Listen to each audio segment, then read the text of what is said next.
I believe we're looking at lesson set 29.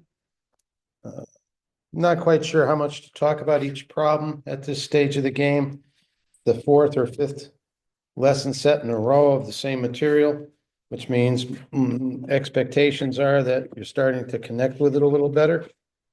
So maybe I don't have to talk quite so much. Hard to know. Everybody learns at different rates. 2x plus 6 over x squared minus 9, you know the drill. Okay, we're going to sketch it. We're going to answer some questions about limits. One of the things we definitely can do, probably need more end behavior. One of the things we're probably going to do is factor it. 2x plus 3, x plus 3, x minus 3. And now I hope you understand why we practiced in earlier lesson sets how to factor the difference in two squares.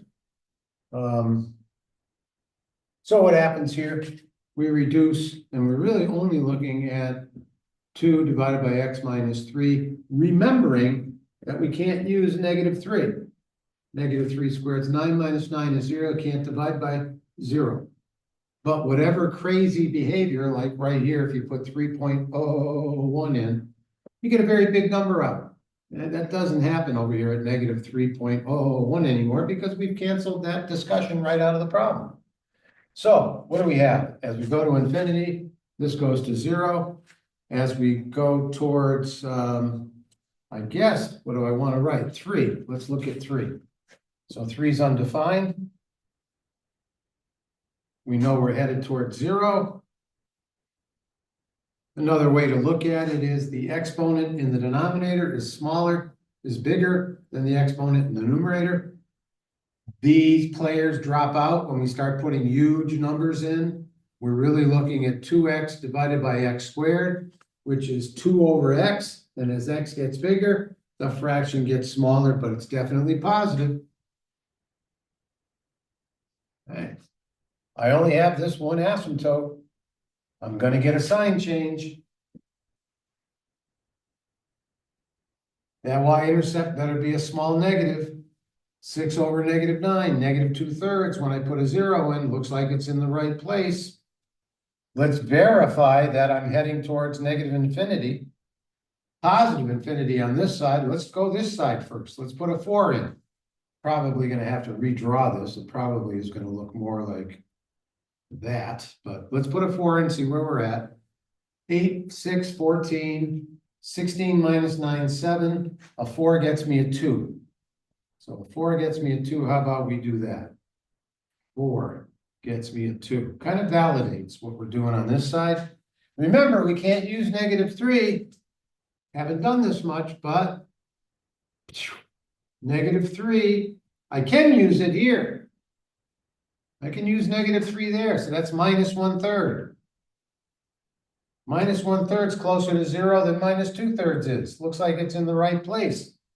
And I know I'm going to get y equals 0 on the left side as well. So what happens as x goes to 3? Limit does not exist. Not going to the same place. It's not trending in the same direction. What am I trending towards at -3? Doesn't have to exist. The limit exists because I'm coming to the same altitude, whether I come in from numbers less than -3 or greater than -3, as those values in a table trend towards an x value of -3, my y values are starting to coalesce around -1/3. It's easiest to see when I'm greater than 0 from the graph. Good, I don't have to consider this because those are negatives. Negative y values. All of these are negative. All of these y values are positive. And that happens when x's are greater than 3. Okay, so hopefully we're reading graphs a little better. All right, let's do a little work with unit circle, which I'm hoping that you can do in your head soon. All right, so 29 pi over 6. I was curious what that was, so I went to Google and I actually typed in 29 pi over 6, and I got 15.8. So I wanted to approximate where that was on the circle, so I started with 1 revolution, 6.28. Then I doubled it, 12.56, back to this spot, but twice around. Then I added 3.14. I think I got 12, 15.7. Yep. And then what I did is I went from 15.7 and I dropped minus 0.52 from right there. 15.7 is roughly 1, 2, 3 times, 2.5 times around. Minus 0.52, I'm getting familiar with that now. Yep, that's pi over 3, all right, which is a 60-degree angle. Oh, I've got a half of that, excuse me. Pi over 6. Pi over 6, 3.14 divided by 6. Pretty close to that. So we're looking at a 30-degree angle. All right, so I can draw my triangle now right there, and I can see that that's a half. Now, let's do it here. Pi, top half of the circle, broken up into 6 parts. Good drawings get good answers. What's the closest multiple of 6 to 29? 30 pi over 6. Is right there. I'm one less. Right there. Coterminal with 5 pi over 6. Perpendicular. 90-degree angle. 30-degree reference angle. Boom. 1/2. Cosine of 5 pi over 6. I don't have to redraw this. 2.61. Remember, on the unit circle. 1.57. A little more than 1.5 radius length. So if this is a radius length, I'm going to do it once and a little bit more like a half. And that puts me there at 90 degrees. That's a good one to know. 3.14 of those lengths put me here. 2.61 somewhere in the middle. Okay, so let's do it out now. I forgot which problem I'm even on. So that was this one. Cosine 2.61. It's the same, right? So negative root 3 over 2. We're coterminal. I guess that's what I was talking about. So that's negative root 3 over 2. Tangent of pi over 3. Well, from our last lesson set, do you remember what we did with the triangle? Do you remember what we did with the 60-degree triangle, which is 1/2 root 3 over 2 and 1 for ratios? We doubled it in size. That 1/2 now becomes 1. That becomes root 3, and that becomes 2. And it's easier to work with this triangle when it comes to tangent. Opposite over hypotenuse, root 3 over 1, which is approximately 1.73 to 1 ratio. And that gives us a basic understanding of run 1, rise 1.73. And what do we use this for? Tangents. All right, that tells us the rate of change on this curve at that instant. Because if I zoom that in, you're not going to be able to tell the difference between this overlapping line and the curve. Because when you zoom in, everything looks linear. All right, so that's how we're going to use that in higher level courses. We're going to start talking about rates of change, and we're going to develop that conversation in the next month and a half with the last problem on this lesson set. And if I have enough energy, I'll make a video on the derivative of the quadratic, why it is what it is, but we'll have lengthy conversations now till May 15th, because the conversation is on the table. So this one was, well, I forgot what it was root 3.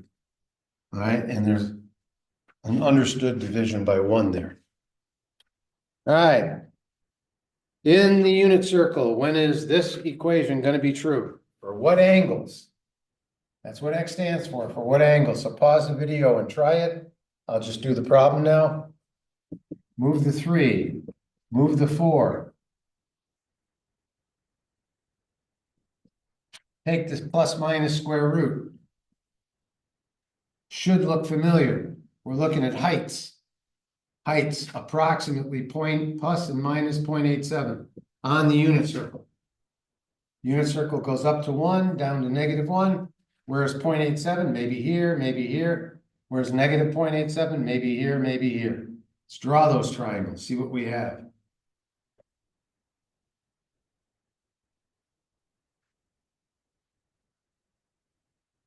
Close enough.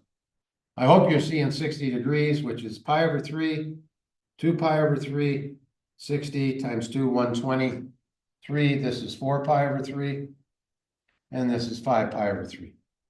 Pi over 3, 60 times 5, 300 degrees takes me there. If I draw the triangle, I get a negative root 3 over 2, 1/2, 1 triangle. What's the sign? Opposite the reference angle, which is 60 degrees, opposite that angle divided by hypotenuse. Okay, and that's one of our answers. All right, so what's the period of this function? Maybe from the previous lesson sets, you know what to do. You take the multiplier times x, and you divide it into 2 pi, and now I know that that length is 2 units. I want a sine function, but I want it to be negative, so instead of that initial first 90 degrees going up, it's going down. That is at a height of 20. We go up to a height of 29. We go down to 11. Where do we start? 0. Where do we end up? 2. Therefore, 1 should get us 20 as well. Let's try a 1. Pi, where's pi? Pi is over there. What's the height over here? Between 1 and negative 1. Oh, that's 0. 0 times negative 9, 0 plus 20. Bingo. That one works, that one works, that one works. And the period is 2 units. And that's 1 period graph. Now you try it again with the cosine curve. I hope you're pausing the video and trying these on your own. Okay. What am I multiplying x by? Well, one of the reasons we did this problem so many times is to make sure everybody knows that's x divided by 3 minus 2 over 3. So nobody makes the glaring error. Cancel the 4s and say that's x. That's a glaring error. Division does not undo addition. Okay, so it goes into both. And this could have been written as 1/3 times x. So I'm multiplying x by 1/3, which means I'm taking 1/3, dividing it into 2 pi. So from here to here is 6 pi units. That's 6 pi units from here to here. That's the period. What's the cosine of 0? Oh, we go to the unit circle, 0 is over there. Doesn't appear to have any height. I can't draw the triangle. Sure looks like it has a width though. If I could draw the triangle, I could draw one above it, which is close to that width, but that's equal to 1, which is a max. So I start with a 2. I get 0. Cosine of 0 is 1, times 5 is 5, plus 4 is 9. So 2 gets me 9. And I know I'm going to get back to 9 over here at 2 plus 6 pi, the period, 6 pi, which is 6 times 3.14, which is near 19. So it's really close to 21 over here, close to 21, right? But that's exact. And that brings me back to 9, which means that 2 plus 3 pi should take me to 4. That should be there. So let's find out. Wait a minute, I put that in the wrong place. It should have been here, halfway. So 2 plus 3 pi should take me to a minimum of 1. All right, so we're going to go from 1 to 9. So this should give me a minimum of 1. Let's put 2 plus 3 pi in here. 2 plus 3 pi. What happens to the 2's? They cancel. 3 pi divided by 3 is pi. Think of this as the unit circle. Where's pi? Pi is over here. What's the cosine over there? Negative 1 minus 5 plus 4. Minus 5 plus 4. Oh, excuse me. Caught my own mistake. Negative 1. Okay. So that got corrected. Okay. Yep. Too close to the board. All right. Let's take a look at this. Let's find roots. Let's find point of inflection. Let's find rate of change at point of inflection. Let's find the x values of the local max and min. Let's put the y-intercept in the right place, and let's talk about the rate of change of the y-intercept. Well, I can see that the y-intercept goes through the origin. And I know I'm going up at 11 to 1. And I also know that, well, let's do the roots here. I see x as a common term. So x times x squared minus 12x plus 11. When's that equal to 0? X times, keep factoring. x minus 11, x, where am I? X plus 1, minus 1, excuse me, I've got to get minus 12. X minus 1 equals 0. All right, so I see roots at 0, 11, and 1. Well, I said this one's 0, so I know at 1, I get a root. So it's got to come down like that. And I know at 11, I get a root. So that's my x-axis.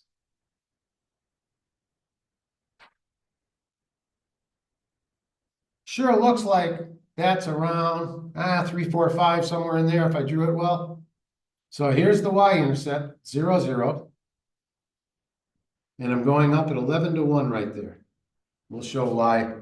And oh, we've done it in so many lesson sets that if you're just jumping in, it's not going to make sense to you. But I'm not going to do it again because I've done it so many places. Look at an earlier lesson set. Hopefully you're fine. All right, got the thinking cap on now. So what's the roots? 0, 1, 11. Let's add those up, divide by 3. 12 divided by 3. Does it look like 4? Well, that's what minus b over 3a is about. And if you want a better explanation, go to completing the cube in the playlist, completing the cube. It will explain it geometrically. Effortless effort takes effort. You got to go look at it to understand why. All right. So if I put a 4 in, 64, that means that this is going to be minus 192 without looking. It's going to be 3 times that in the opposite. And when I put those two together, I'm going to get minus 128, twice this in opposite. You go check it out. 44. So I got to go down 40. That takes me to 88, I believe. So 18, 08, 98, 88, and a 4 more is 84. So minus 84. Hope I didn't make a mistake. So what's this x value right here? That x value is a little bit bigger than 0. We got to find the rate of change here first. Excuse me. C minus 3ah squared. All of this is explained in another video. Putting cubics in graphing form. I suggest you look at that one if this is confusing to you. All right, so what's C? C is 11 minus 3 times A, which is 1. H is 4. That's minus B over 3A squared. So that's 11 minus 48, negative 37. So we're going down at 37 to 1. And we're never going down faster than at this instant. Okay, so 37 to 1. So now I've got this answer at my fingertips, 4 plus, I'm doing minus. I'm on this side, 4 minus the square root of 37 over 3, 3 times 1. So rates of change come from h plus minus the square root of minus m over 3a. And I did that without calculus years ago. And do I remember how? Not really. I have to go back to the memory, and that's not serving me well these days. All right, so this is a 1 gets a 0. We're getting a more complete picture now. So this x value is 4 plus the square root of 37 over 3. Well, that's close to 12, right? 37 divided by 3 is close to 12. So I'm between 3 and 4 units. If I take 4 units away, I'm at 0. If I take 3 away, I'm at 1. So I'm somewhere in between. That makes sense. Did I miss anything that I wanted to talk about? Not really. But let me just continue the conversation about why points of inflection occur where they do. I guess I want to put it in graphing form over here. I'll remember to do that but I've already turned this around. I'm going to make a better board, but let's say you're a painter, right? And your job is to paint one of these boxes. All right. And then you had just enough paint to paint. Let's go over here. Just enough paint to paint that. And let's just say that you're going to find out that that wall is a little bit wider, which means every dimension, since it's a perfect cube, is just going to go up by, say, 0.001. And I think I did that one somewhere.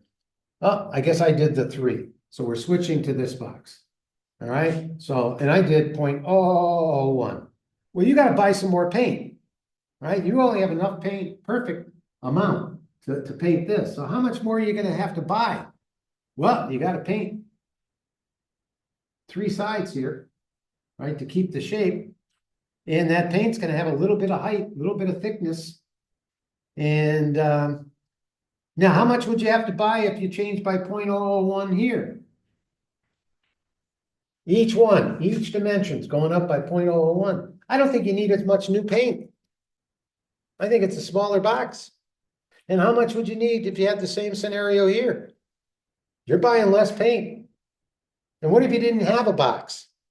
How much paint are you gonna buy when you go to 0.001? Well, according to the decimal, 0.001 cubed is 5 decimal places, 15 decimal places with a 1. I don't think you're buying much paint. Over here, 5 decimal places. 27. Oh, we start to get numbers that appear. And if I divide that by 0.001, we get a feeling for the rate of change there. Looks like it's going up at 3, you're going up at 27 to 1. At 2, I don't have it anymore, but I'll tell you, you're going up at 12 to 1. At 1, you're going up at 3 to 1. And that's actually a function.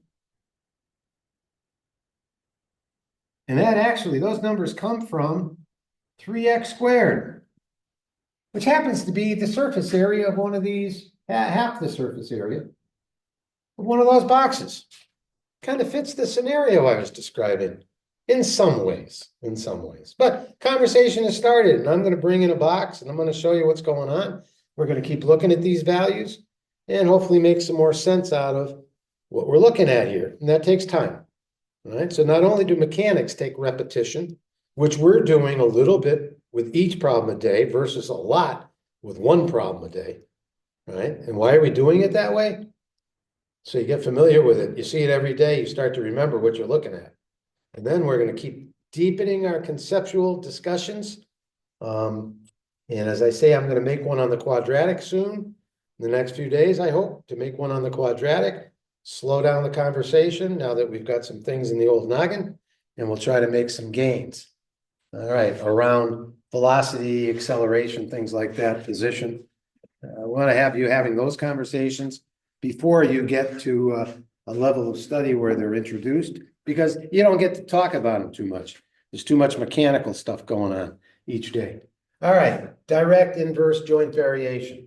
So direct variation, y equals kx. Do I have my eraser with me? Yes, I do. So then we plug in 4 and 32. 32, 4. What's that do for us? Lots. Tells us k is 8. Then we have a new scenario where we found our constant of proportionality. Oh, nice comment, Yasser, about proportionality. I liked it. So now we're going to put 5 in. And do we think we can figure out what y is? I hope so. How about inverse variation? Well, you got to remember, inverse is some number, some constant divided by x. As x gets bigger, y gets smaller. Goes back to our first problem we did. So 10, 7. 10 gets us 7. So what do we now know? K is 70. We got a new x and a new y. New x is 6. So what's our new y? Looks like 70 over 6, 30 over 35 over 3. If you want to reduce the fraction. Y varies jointly. You start with that. Jointly means we have some direct and inverse variation. Well, sometimes it can be just direct as a product. And unless I say the word inversely, I guess. So E equals MC squared, stuff like that. Science formulas. I'm not sure I gave you a good one there at all, but K jointly as X, inversely as Z. I give you X, Z, and Y one time. You can find K, and then I'll give you 2 values, and you find the third. ln of 5 halves. We want the rules of exponents, so our exact answer staring us in the face, ln of 5 minus ln of 2. That's our exact answer. Our approximate 1.6 minus 0.7, 0.9. So our approximate answer, 0.9. I said to do that first. That's okay. It doesn't matter the order. So how did I approximate that? I didn't get 0.9 when I approximated it the first time. The first time I approximated the ln of 2.5. I thought of it as a decimal because I know what the ln of 2.71 is approximately. What do you put on top of e to get e? It's approximately 1. So I know this number here has to be a little bit lower than 1, not significantly. So let's get it organically. Let's see where the 0.9 came from.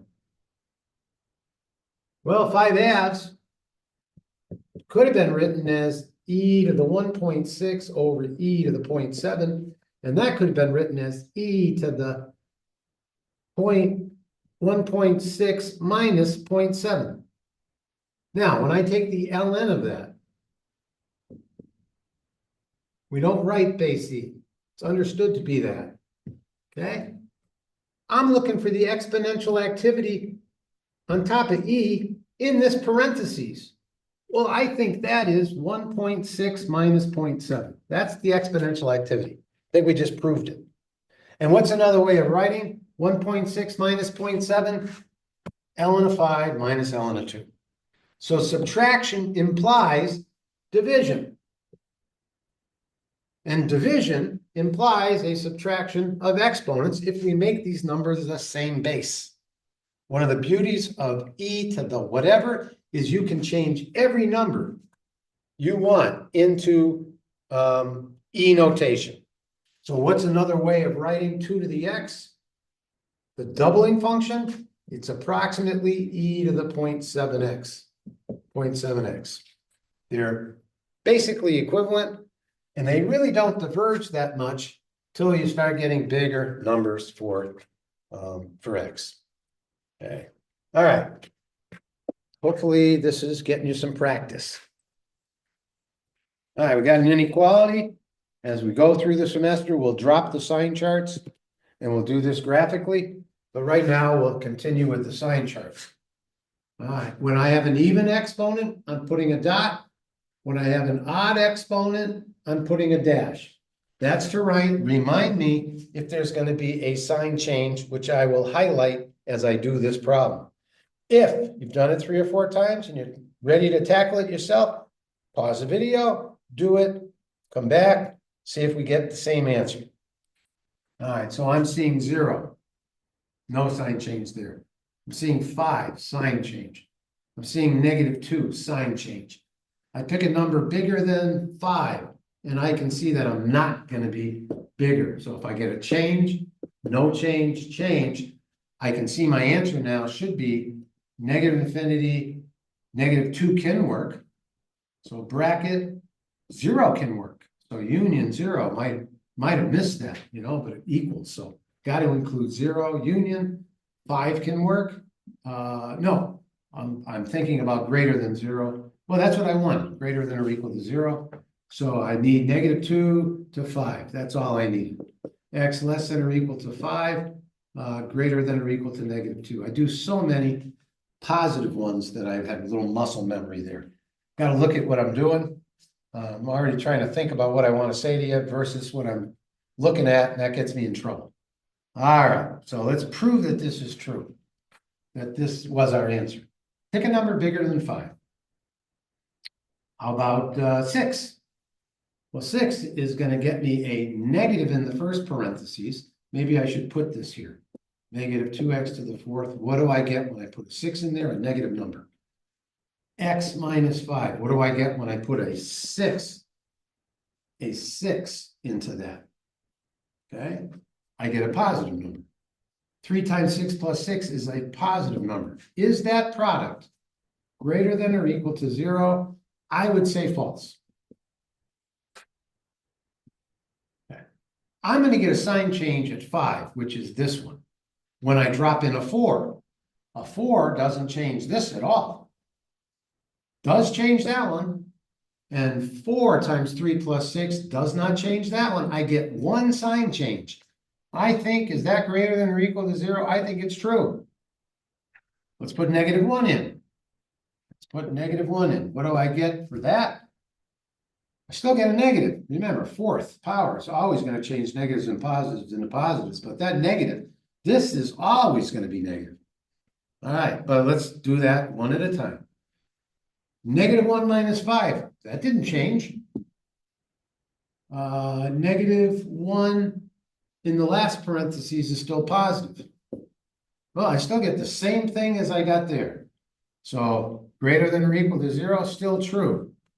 Yep, still true. I think I'm going to get one more sign change at numbers less than -2. Let's put -3 in. -3, still negative. Said that a second ago. -3 minus 5, still negative. I got a feeling the next one's going to be negative. -3, that's negative. And a negative times a negative times a negative greater than or equal to 0, false. All right, so how did I get that answer? I plugged numbers in to see what was going on. And I've been saying that a lot the last couple of weeks. If you want to know what's going on, plug some numbers in. Get curious. Find out. I would not do this problem with a sign chart. Very important, a couple of years from now, that you can do this graphically. So I would still put dash, first power, dash, -2, dot, 0. I'd still identify those. I know that this is a -2x to the 4, 5, 6. I know the end behavior of that. It's like an upside down parabola. It's going down on both sides. So what's the graph look like? Looks something like that. Okay, do I need to know the maxes and mins here? No, but I know those are positive, and I know these are negative. And I want it to be greater than or equal. Well, these x values are not greater than or equal. Well, it's equal, yes. And these x values here do not generate y values that are greater than, remember, this is giving us a graph. This is all about y values. These y values are positive. They are greater than or equal to 0. So what would I see? I would see -2 to 5, right? All of these satisfy that statement. All the numbers in this interval satisfy that statement. That's what you're trying to learn how to do. All right, let's get some space here. The final frontier. Oh no, that's a whole different conversation. All right, so let's factor it. X minus 2 over x minus 5, x plus 4. Nothing cancels. The big players, x over x squared, which is 1 over x. Where does that go as I go to infinity? It goes to 0, right? The bigger this number, let's start with a 1. Let's make it a 10. Let's make it 100. That's going to 0. All right, so let's graph it here. Dot, dot, dot, dot, y equals 0. Same thing on the other side. Y-intercept, -2 over -20. Mine is positive 1/10. So let's collect some data here. 0 gets me 1/10.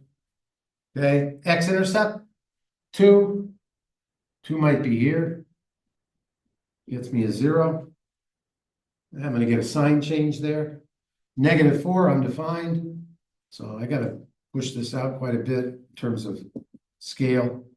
-4. Positive 5. I've got another undefined situation. Let's put that as 2, 0 right there. Positive 5. Undefined.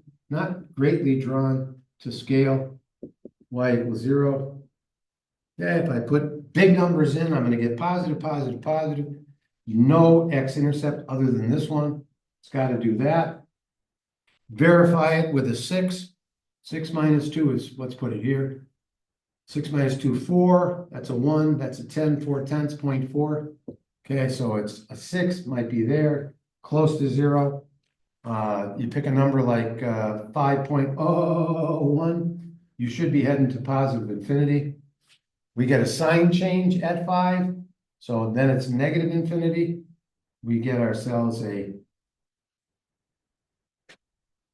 graph that, oh boy, is that ugly. Okay. What's the limit as x goes to 5? Does not exist. Right? And in different directions on the table. So we can't really determine what's going on there in terms of a trend.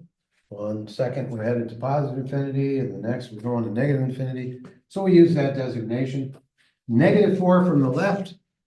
Well, I haven't done that yet, but there's a sign change, so it's got to do this. And as I go from the left to -4, like -5, -4.5, -4.01, I'm headed to -infinity. When am I less than 0? It's easier to look at the graph now. I can see from -infinity to -4.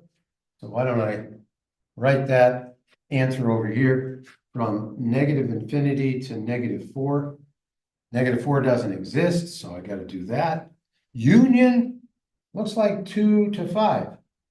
So I want or equal. Okay, so 2 works. I get a 0. 5 can't, it's undefined there. So that's the interval where I'm negative. Let's get rid of all the positive y values and the x's associated with them. Positive y values and the x's associated with them. And I hope you can see -infinity to -4 and 2 to 5. Okay.